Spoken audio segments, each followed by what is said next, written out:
नमस्कार शेतकरी मित्रांनो, आज सकाळी शेडमध्ये आलो तर अळ्यांनी पूर्ण काल टाकलेला आपला पाला खाऊन घेतला होता। या पद्धतीने आपले पूर्ण वेळ मोकळे झाले होते।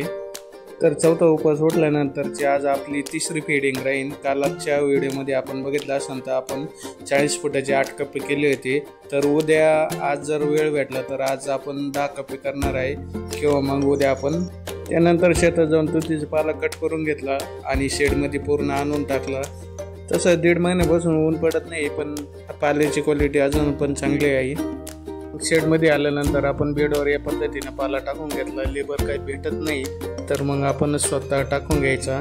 जर कोणाला करायचं असेल तर स्वतःच्या मनगटात जर बळ असेल तर स्वतःनीच करून घ्या किंवा लेबरच्या भरोश्यावर काम करू नये।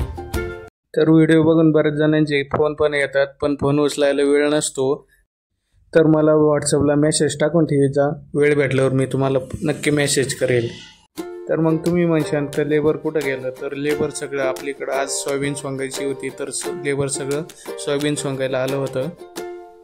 2 तासात सोयाबीन सोंगून त्यानंतर खळं काढून घेतलं, कारण वातावरण पण अजून पण पावसाचं आहे।